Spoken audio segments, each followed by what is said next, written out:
Welcome back to another new video for মাধ্যমিক geography suggestion 2025। দেখো, মাধ্যমিক ভূগোল সাজেশনের একটা ফুল সাজেশন দিয়েছেন দুজন অভিজ্ঞ শিক্ষক এবং শিক্ষিকা, একজন ঝুম্পা ম্যাডাম এবং আমাদের ফটিক স্যার। এই দুজন প্রায় একজন 14 বছর, একজন 16 বছর ধরে মাধ্যমিকের এক্সামিনার হিসাবে নিযুক্ত রয়েছেন এবং তাদের এই অভিজ্ঞতা অবশ্যই অব্যর্থ ওষুধ হিসাবে তোমাদের কাজে লাগবে। তোমরা মাধ্যমিকে অবশ্যই বাজিমাত করবে। তারা ফুল সাজেশনের মধ্যে আজকে যেটা আমি তোমাদের নিয়ে আলোচনা করব 5 মার্ক প্রশ্নগুলো নিয়ে। পরবর্তী ভিডিওগুলোতে তারা যে দিয়েছেন 2 মার্কস 3 মার্কস এবং ম্যাপ পয়েন্টিংয়েরও সাজেশন দিয়েছেন, সেগুলো নিয়ে আলোচনা করব। তো তোমরা জানো মাধ্যমিকের 5-এর দাগের 1 এবং 2 দুটো করে করতে হয়, 4টে করে প্রশ্ন থাকে। তারা প্রত্যেকটা দাগে 6টি করে প্রশ্ন দিয়েছে, কিন্তু আমি এখানে 3টে দিয়েছি। কেন? সবাই হয়তো ভূগোলটা পুরো করে পড়ে উঠতে পারে না, তাই তাদের জন্য এই 3টে অবশ্যই করতে হবে।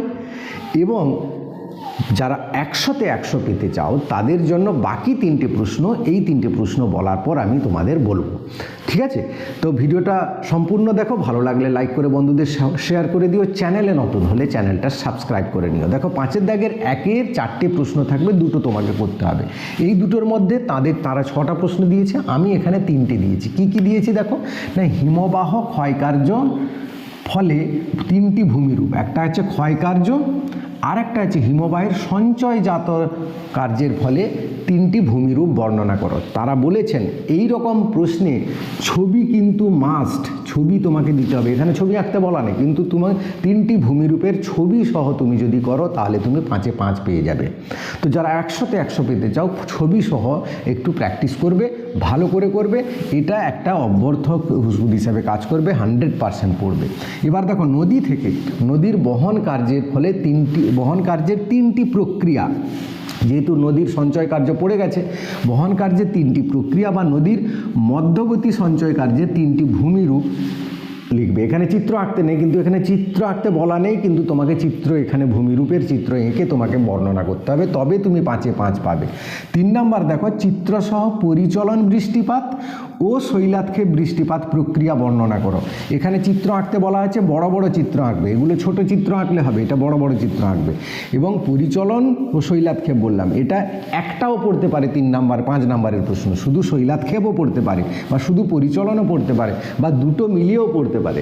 তাই এই 3টে প্রশ্ন যদি করো তোমার 2টো কমন পাবে। এবার 100% যারা নাম্বার পেতে চাও তাদের জন্য বাকি 3টে প্রশ্ন একটু পরে বলছি। 5-এর দাগের 2-এ 4টে প্রশ্ন থাকবে, তোমাকে 2টো করতে হবে।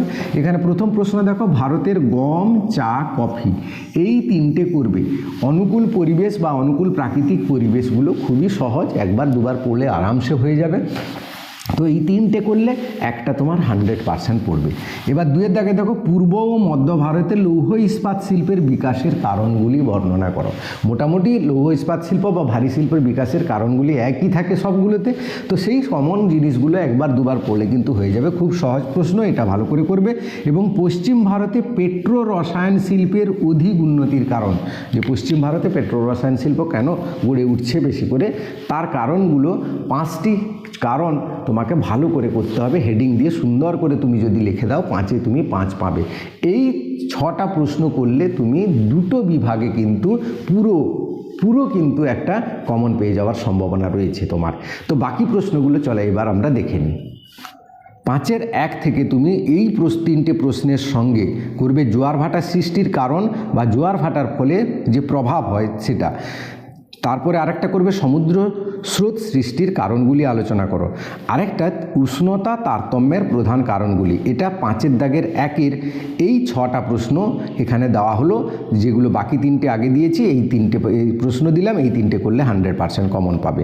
5-এর দাগের 2-এ দেখো, বাকি 3টে প্রশ্ন ভারতের জনসংখ্যা বন্টনের বা জনসংখ্যা অসম বন্টনের 5টি কারণ। হ্যাঁ, এই অসম বন্টনের 5টি কারণ কিন্তু ভালো করে করবে। পূর্ব ও পশ্চিম উপকূলের পার্থক্যগুলো করবে। আর ভারতের জলবায়ু নিয়ন্ত্রকের প্রধান কারণগুলি বা নিয়ন্ত্রণের প্রধান কারণগুলি বা নিয়ন্ত্রকগুলি বর্ণনা করে, এটা একটা পড়বে। আর একটু দেখে রাখবে উত্তর ও দক্ষিণ ভারতের নদীগুলোর তুলনা, অর্থাৎ পার্থক্য সহ তুলনাটা কিন্তু করে রাখবে। এই কটা প্রশ্ন করলে তোমার 100% কমন পাবে। ভিডিওটা অবশ্যই সবাইকে শেয়ার করে দাও, সবাই যাতে উপকৃত হয়। চ্যানেলে নতুন হলে চ্যানেলটা সাবস্ক্রাইব করে নিও। Thank you for watching.